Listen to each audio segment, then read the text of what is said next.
Good morning, my YouTube viewers. It's Crystal here. I just wanted to make another video for you. This particular video is we're going to be doing a one proportion z-test, which is a statistical hypothesis test. And we've got, what I did was I based it on people's IQ. And so I gave a random values between 75 and 125 in integers, and it goes from 3 to 102. I set my alpha at 0.25. You can set your alpha any alpha that you want, because your alpha is your significance level or your probability, and it's normally going to be 0.05. but I was experimenting with my alpha, so we can go 0.05 probability, and then you can change it to 0.1, or you can even change it to 0.5. You can set it out to the probability that you want, but you can see that when we set it out to 0.5, it makes the hypothesis false, which it's not true. I mean, the hypothesized mean is 100 and the mean is 98.64, so maybe 0.5 is a bit too high. 0.1, we'll make it 0.1, and then you get your mean. Your mean is your average between 101 and 202.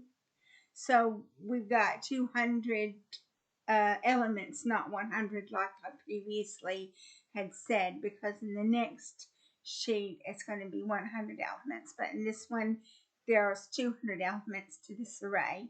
So the mean is 99.215 because we had an integer between 75 and 125.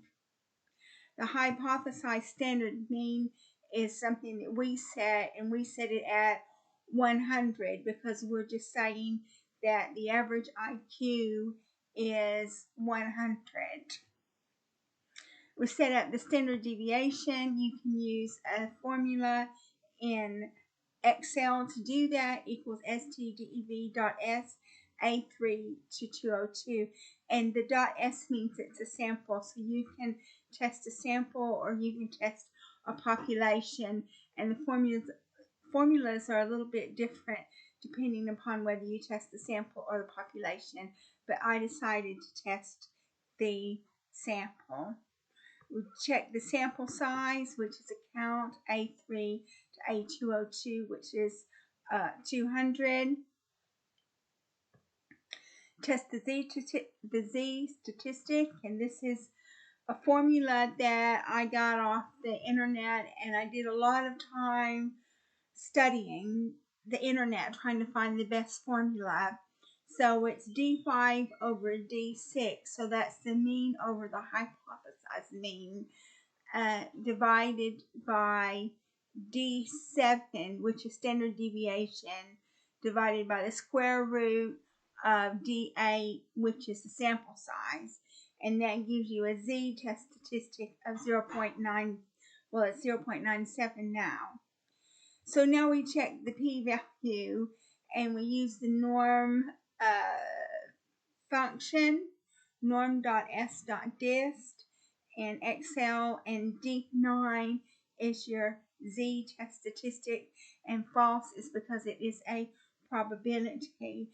And I will say that I did a lot of time studying this and looking on the internet and trying to find the best formula to use. You could have used 1 minus norm.s.dist, D9, and then true, but false is a probability and true is cumulative. And what we're looking for is the p-value, which is the probability. So I decided to stick with this one. I will say that there is a z.test function, and I tried to use the z.test function, and it was stuck at either 0.5 or 1, depending upon whether I used probability or cumulative. And so I decided, since it was stuck and it didn't matter what I did, I couldn't get it unstuck. I decided, well, maybe this isn't a good formula to use, but if you want to try the z.test function and see what results you get, then go right ahead. And then now what we do is we check the null hypothesis, and the null hypothesis is D10, which is the p-value, over greater than D3, which is the alpha. So since D10 p-value is greater than D3, the alpha, the hypothesis is true.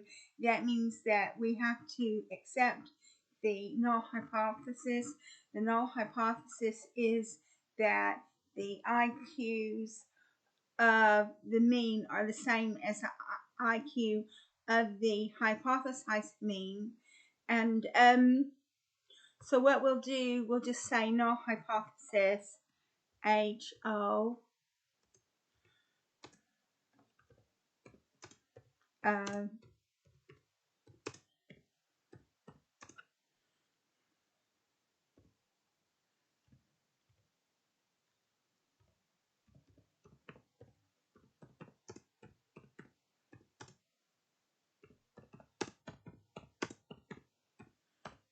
then we're going to say HA, we'll say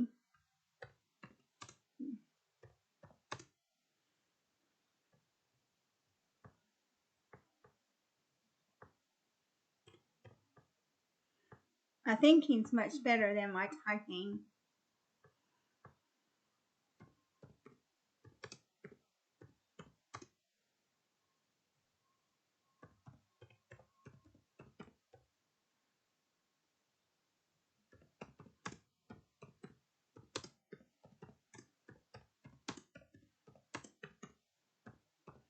So there's your hypothesis and your alternate, your null hypothesis and your alternate hypothesis. I'm just going to say sample. Wow. Just leave that there. So the z-test is used to compare an observed proportion to a theoretical one. It's performed when the population variance is known and the population size is greater than 30. So the variance is actually the standard deviation squared. That's the variance, because standard deviation is the square root of the variance, but we didn't put the variance in there, but we could calculate the variance if we wanted to, but the variance isn't needed in any of the computations that we're performing at the moment. So I'm going to go ahead and conclude this video because I've covered everything I wanted to cover. We covered one proportion z-test, and we've covered the mean, standard deviation, test statistic, and p-value, and the null hypothesis and alternate hypothesis. So if you like my video, please like and subscribe. Thank you so much for watching my video. I look forward to making another video for you in the future where we will be talking about some more hypothesis tests.